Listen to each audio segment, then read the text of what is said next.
Buon pomeriggio a tutti, benvenuti a un nuovo episodio di BravoCast Italiano. Sono Stefano. Buon pomeriggio. E io sono Angela. Oggi parliamo di un argomento molto importante per chi lavora: le responsabilità sul lavoro. Esatto, ogni lavoro ha le sue responsabilità, vero? E oggi raccontiamo una storia interessante. Angela, sei pronta? Prontissima! Allora, la nostra storia inizia in un ufficio moderno nel centro di Milano. È lunedì mattina, ore 9. Stefano entra in ufficio con il suo caffè. Saluta i colleghi e si siede alla scrivania. Oggi è una giornata importante Perché è importante, Stefano? perché oggi il capo, il signor Rossi, vuole parlare con tutti del nostro lavoro. Vuole chiarire le responsabilità di ogni persona. Ah, capisco. Questo è molto utile. Quando tutti sanno cosa devono fare, il lavoro va meglio. Proprio così. Alle 10 il signor Rossi chiama tutti in sala riunioni. «Oh, buongiorno a tutti», dice il capo. E tutti rispondono: Buongiorno, signor Rossi. Il capo inizia a parlare. Oggi voglio parlare delle vostre responsabilità. È importante che tutti sappiano esattamente cosa fare. Stefano ascolta con attenzione. È un bravo impiegato e vuole fare bene il suo lavoro. Il signor Rossi continua. Stefano, tu lavori nel reparto vendite. Quali sono le tue responsabilità principali? Stefano risponde con sicurezza. Io devo contattare i clienti, rispondere alle loro domande e preparare i preventivi. Molto bene, dice il capo. E quanto tempo dedichi a ogni cliente? Stefano pensa un momento. Di solito parlo con ogni cliente per circa 30 minuti, poi scrivo un'email di conferma. Il signor Rossi annuisce. Perfetto, e quanti clienti contatti ogni giorno? Normalmente contatto tra 8 e 10 clienti al giorno, risponde Stefano. Dipende dalla complessità delle richieste. Poi il capo si rivolge ad Angela. Angela, tu lavori nel reparto marketing, parlaci del tuo lavoro. Certo, io mi occupo dei social media dell'azienda. Pubblico contenuti su Facebook, Instagram e LinkedIn. Interessante, dice il signor Rossi. Quanti post pubblichi ogni settimana? Angela risponde: Pubblico circa 15 post a settimana, 3 post al giorno dal lunedì al venerdì. E chi controlla i tuoi post prima della pubblicazione? Chiede il capo. Il mio responsabile, Marco, controlla tutto. Io preparo i contenuti. Lui li approva. Il signor Rossi scrive qualcosa sul suo tablet. Bene, e le campagne pubblicitarie chi le gestisce? Le campagne le gestiamo insieme, io e Marco, spiega Angela. Io creo i contenuti, lui gestisce il budget. A questo punto un collega Francesco alza la mano. Signor Rossi, posso fare una domanda? Certo, Francesco, dimmi tutto, risponde il capo. Francesco chiede. A volte le responsabilità non sono chiare. Per esempio, chi deve rispondere alle recensioni online? Il signor Rossi pensa un momento. Ottima domanda. Angela, questo fa parte del tuo lavoro? Angela annuisce. Va bene, nessun problema. Rispondo già ad alcuni commenti sui social media. Perfetto, dice il capo. Ma d'ora in poi rispondi a tutte le recensioni entro 24 ore. Entro 24 ore, capito? Ripete Angela. Scriverò anche un documento con le risposte standard. Il signor Rossi sorride. Eccellente idea! Questo risparmia tempo e garantisce risposte professionali. Poi il capo parla di un altro argomento importante. Parliamo ora delle riunioni settimanali. Chi deve organizzarle? Stefano risponde: Di solito le organizzo io. Mando gli inviti via email ogni venerdì per la settimana successiva. Bene, dice il signor Rossi. Ma chi prepara l'ordine del giorno? Stefano sembra un po' confuso. Non lo so con certezza. A volte lo faccio io, a volte lo fa Marco. Il capo scuote la testa. Questo non va bene. Da oggi, Stefano, tu organizzi la riunione e mandi gli inviti. Marco prepara l'ordine del giorno.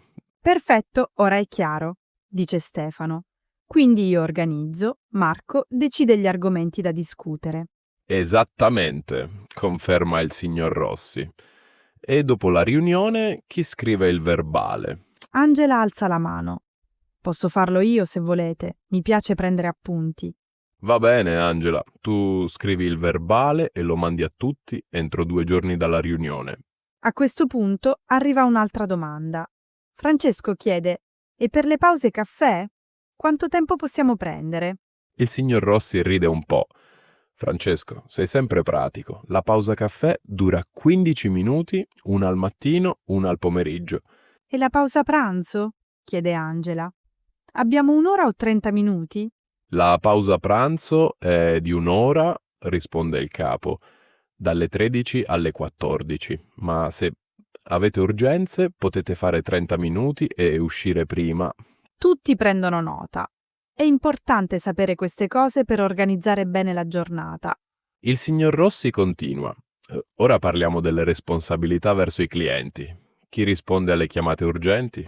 Stefano dice: di solito rispondo io, ma se sono in riunione, risponde Francesco. Bene, approva il capo. Se un cliente non è soddisfatto, chi gestisce i reclami? Angela interviene. Io penso che sia responsabilità del reparto vendite. Loro conoscono meglio i clienti. Stefano annuisce. Sì, noi gestiamo i reclami. Prima parliamo con il cliente, poi troviamo una soluzione. E se non trovate una soluzione? Chiede il signor Rossi. Cosa fate? Se non troviamo una soluzione, parliamo con lei, signor Rossi, risponde Stefano. Lei decide il da farsi. Il capo è soddisfatto. Perfetto. Ricordatevi sempre, i clienti sono importantissimi. Trattarli bene è responsabilità di tutti. Poi il signor Rossi parla di un nuovo progetto. Il mese prossimo lanciamo un nuovo prodotto. Chi si occupa della presentazione? Angela risponde con entusiasmo. Io posso preparare i materiali per i social media, foto, video, grafiche. Ottimo, dice il capo. E tu, Stefano? Cosa puoi fare? Stefano pensa un momento. Io posso preparare una presentazione per i clienti, spiego le caratteristiche del prodotto. Perfetto. Quindi Angela prepara i materiali online, Stefano prepara la presentazione per i clienti. E Francesco? Francesco, che lavora nel reparto tecnico, dice: io posso preparare la documentazione tecnica, spiego come funziona il prodotto. Il signor Rossi batte le mani. Eccellente, tutti hanno un ruolo chiaro, lavoriamo bene in squadra. A questo punto il capo guarda l'orologio. Sono quasi le 11. Abbiamo ancora tempo per qualche domanda? Angela alza la mano. Sì, io ho una domanda. Se finisco il mio lavoro prima dell'orario, posso aiutare i colleghi? Domanda interessante, dice il signor Rossi. Certo che puoi aiutare, ma prima chiedi se hanno bisogno. Stefano aggiunge. E se aiutiamo un collega, dobbiamo scrivere un report? Il capo scuote la testa. No, niente report per l'aiuto tra colleghi. Ma se fate un lavoro importante, scrivetemi una breve email. Francesco fa un'altra domanda. E per la formazione? Chi è responsabile del nostro aggiornamento professionale? Ottima domanda, risponde il signor Rossi. L'azienda paga i corsi di formazione. Voi dovete scegliere i corsi utili e informarmi. Quanti corsi possiamo fare all'anno? Chiede Angela. Ogni persona può fare 2 corsi all'anno, spiega il capo. Ma devono essere corsi professionali legati al vostro lavoro. Stefano prende nota. Quindi se voglio fare un corso di vendita avanzata, posso farlo?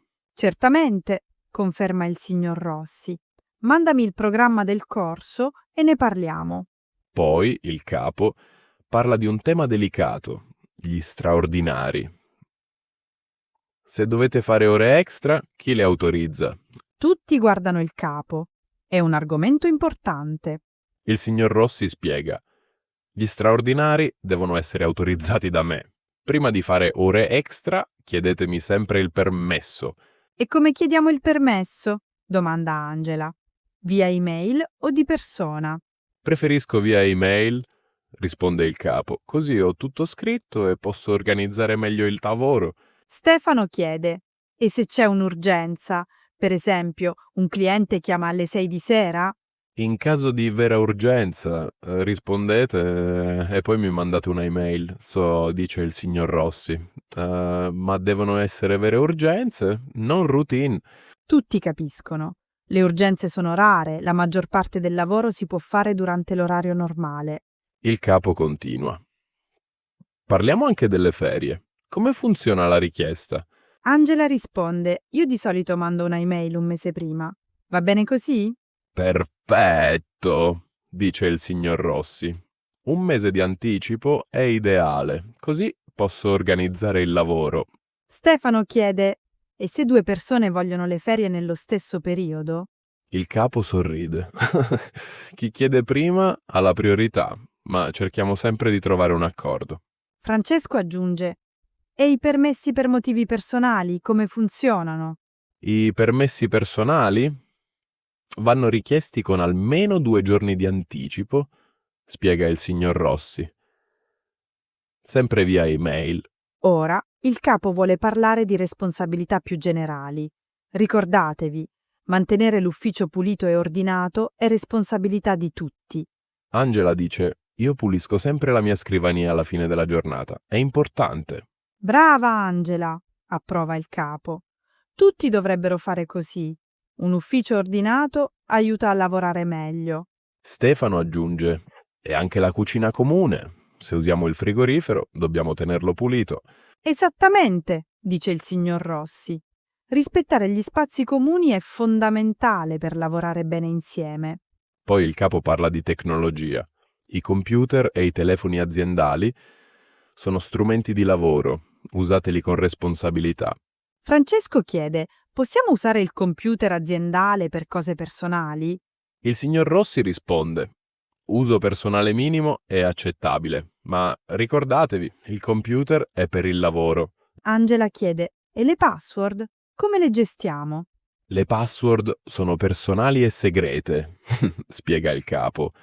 Non condividetele con nessuno, nemmeno con i colleghi. Tutti annuiscono. La sicurezza informatica è molto importante. Il signor Rossi continua. Se notate qualcosa di strano sul computer, informatemi subito. Virus o problemi tecnici possono danneggiare tutto. Stefano dice: io salvo sempre il mio lavoro su cloud, così non perdo niente. Ottima abitudine, approva il capo. Tutti dovrebbero salvare i file importanti regolarmente. A questo punto il signor Rossi guarda di nuovo l'orologio. Sono le 11:30. Facciamo un riassunto? Tutti sono d'accordo. Un riassunto aiuta a ricordare meglio le cose. Il capo inizia. Allora Stefano si occupa dei clienti e delle vendite. Contatta 8-10 clienti al giorno. Angela gestisce i social media e risponde alle recensioni entro 24 ore. Francesco prepara la documentazione tecnica e risponde alle chiamate quando Stefano è occupato. Stefano organizza le riunioni settimanali, Marco prepara l'ordine del giorno, Angela scrive il verbale. Le pause caffè durano 15 minuti, la pausa pranzo un'ora, dalle 13 alle 14. Gli straordinari devono essere autorizzati via email. Le urgenze sono rare. Le ferie si richiedono un mese prima, i permessi personali con 2 giorni di anticipo. Tutti mantengono pulito e preordinato il proprio spazio di lavoro e gli spazi comuni. I computer aziendali sono per il lavoro. Le password sono personali e segrete. Il signor Rossi sorride. Perfetto. Avete capito tutto? Qualche ultima domanda? Angela alza la mano timidamente. Una domanda piccola. Se arriviamo 5 minuti in ritardo, dobbiamo avvisare? Il capo risponde gentilmente. 5 minuti possono capitare, ma se il ritardo è più lungo, mandate un messaggio. Stefano chiede: e se siamo malati, come avvisiamo? Se siete malati, chiamate o mandate un messaggio la mattina presto, dice il signor Rossi. Poi portate il certificato medico. Francesco ha un'ultima domanda. E se abbiamo un'idea per migliorare il lavoro, a chi la diciamo? Il capo è molto contento di questa domanda. Ottime notizie. Io sono sempre aperto alle idee nuove. Parlatemi sempre. Possiamo anche scrivere le idee in un documento condiviso? chiede Angela. Hai idea fantastica, esclama il signor Rossi. Angela, puoi creare tu questo documento? Angela sorride. Certo, lo creo oggi stesso. Tutti possono scrivere le loro idee. Il capo batte le mani. Eccellente, questo è spirito di squadra. Lavorare insieme, aiutarsi, proporre idee. A questo punto la riunione sta finendo. Sono quasi le 12. Il signor Rossi conclude. Grazie a tutti per l'attenzione, ora sapete esattamente cosa fare. Avete domande? Tutti scuotono la testa. No, non ci sono altre domande. Tutto è chiaro. Perfetto, dice il capo. Allora, buon lavoro a tutti. Ci vediamo alla prossima riunione settimanale. Tutti escono dalla sala riunioni. Stefano e Angela camminano insieme verso le loro scrivanie. Stefano dice ad Angela: questa riunione è stata molto utile. Ora so esattamente cosa devo fare. Angela risponde: Hai ragione. Quando le responsabilità sono chiare, il lavoro è più facile e meno stressante. Vero, dice Stefano. E mi piace l'idea del documento condiviso per le idee. Molto moderno. Angela sorride. Sì, così tutti possono contribuire. Il lavoro di squadra funziona meglio quando tutti partecipano. I due colleghi arrivano alle loro scrivanie. Buon lavoro, Angela, dice Stefano. Buon lavoro anche a te, Stefano, risponde Angela. E così la giornata continua. Tutti lavorano con più chiarezza e motivazione. Allora, cari ascoltatori di Bravocast Italiano, cosa ne pensate? Nel vostro lavoro le responsabilità sono chiare? È una domanda importante. Scriveteci nei commenti, raccontateci della vostra esperienza lavorativa. E voi come gestite le responsabilità sul lavoro? Fate riunioni come Stefano e Angela? Anche noi siamo curiosi di sapere come funzionano i vostri uffici. Ogni paese ha le sue abitudini. Scriveteci anche se lavorate da casa, in smart working. Come organizzate le responsabilità a distanza? Ottima domanda, Angela. Il lavoro da casa è sempre più comune. Le regole cambiano un po'. Esatto! Ma una cosa non cambia mai. Avere responsabilità chiare aiuta sempre, in ufficio o a casa. Bene, cari amici. La nostra storia di oggi finisce qui. Avete imparato parole nuove? Parole come responsabilità, riunione, verbale, preventivo, ordine del giorno. Tutte parole molto utili per chi lavora. Usatele quando parlate italiano sul lavoro. E ricordatevi, parlare delle responsabilità in modo chiaro è importante. Evita confusione e problemi. Proprio così. Come dice un proverbio in italiano, patti chiari, amicizia lunga. Bellissimo proverbio. Significa, quando le regole sono chiare, le relazioni funzionano meglio. Vale per il lavoro, ma anche per l'amicizia e la famiglia. Comunicare bene è sempre importante. Cari ascoltatori, vi è piaciuta la storia di oggi? Lasciate un like se vi è piaciuta. E non dimenticate di iscrivervi al canale Bravocast Italiano. Nuove storie ogni settimana. Ogni episodio è un'opportunità per imparare l'italiano in modo naturale e divertente. Ascoltateci mentre fate colazione, mentre siete in autobus, mentre fate una passeggiata. L'italiano è una lingua bellissima e imparare con le storie è il modo migliore. Allora, vi salutiamo. Continuate a studiare e a praticare l'italiano ogni giorno. Anche solo 10 minuti al giorno fanno la differenza. La costanza è importante. Noi torniamo la prossima settimana con una nuova storia interessante. Quale argomento vorreste ascoltare? Scrivetecelo nei commenti. Noi leggiamo tutti i vostri messaggi e prendiamo nota delle vostre idee. Bravocast Italiano è anche il vostro podcast. Voi siete parte della nostra comunità. Una comunità di persone che amano l'italiano e vogliono impararlo bene. Siamo tanti. E diventiamo sempre di più, grazie a tutti voi che ci ascoltate e ci supportate. Il vostro entusiasmo ci dà energia per creare nuovi episodi. Grazie davvero. Bene, ora è davvero il momento di salutare. È stato un piacere passare questo tempo con voi. Buon pomeriggio a tutti. Continuate a studiare e a divertirvi con l'italiano. Buon pomeriggio e a presto. Ciao ciao! Ciao a tutti!